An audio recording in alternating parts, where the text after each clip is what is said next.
Hi, இன்னைக்கு நம்ம என்ன பார்க்க போறோம்னா CTSE 2024 கேட்ட ஒரு EMF கொஸ்டின் பார்க்க போறோம். The plane y equal to 0 carries a uniform current of 30 AZ milliamps per meter at 1,10,-2 the magnetic field intensity is. நமக்கு ஃபார்முலா தெரியும்.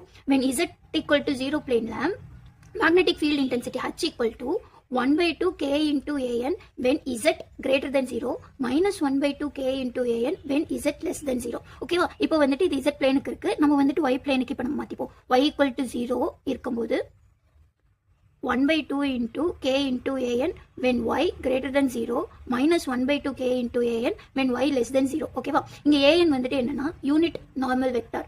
யூனிட் நார்மல் வெக்டார் எந்த பிளேன்ல கொடுத்துருக்காங்களோ அதுதான் வந்துட்டு an வரும். ஸோ இங்க y பிளேன் இருக்கிறனால an equal to ay. ஓகேவா? அப்போ k என்னதுன்னா யூனிஃபார்ம் கரண்ட் டென்சிட்டி. இங்க என்ன கொடுத்துருக்காங்க? 30 AZ milliamps per metre. இப்போ நம்ம எந்த பாயிண்ட்ல கண்டுபிடிக்கிறோம்? 110 - 2ல h என்னன்னு கண்டுபிடிக்கிறோம். ஸோ இங்க y என்ன இருக்கு? கிரேட்டர் தென் 0வா இருக்கா? ஸோ ஃபர்ஸ்ட் அது. அப்போ h equal to 1/2 k an வரும். அப்போ 1/2 k என்னது?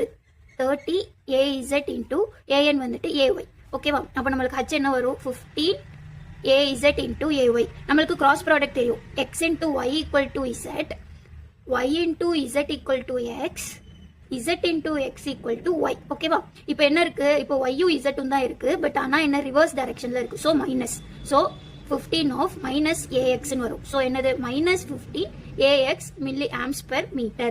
ஸோ இந்த கொஸ்டினுக்கு கரெக்டான ஆன்சர் என்னன்னா minus 15 AX milli amps per meter. இப் சப்போஸ் நம்மளுக்கு 0.1, minus 10, minus 2 கொடுத்துட்டாங்கன்னா இப்போ y என்ன இருக்கு? லெஸ் தென்ல இருக்கா? ஸோ ஃபார்முலா என்ன போடுவோம்? h equal to minus 1/2 k into an போடுவோம். இப்போ நம்ம கண்டுபிடிச்சோம்னா minus 15 of AZ into AY வருமா? அப்போ AZ into AZ என்ன போட்டிருப்போம்? minus AX போட்டிருப்போமா? அப்போ நமக்கு என்ன வந்திருக்குன்னா 15 AX milli amps per meter. So இந்த ஃபார்முலா வந்துட்டு கிரேட்டர் தென் 0வா இருக்கா லெஸ் தென் 0வா இருக்குன்னா நம்ம கண்டுபிடிச்சிட்டோம்னா இந்த கொஸ்டின் ரொம்ப ஈஸியா போட்டுடலாம். இந்த கான்செப்ட் உங்களுக்கு பிடிச்சிருந்துச்சுன்னா PK Learning சப்ஸ்கிரைப் பண்ணிக்கோங்க. Tata bye.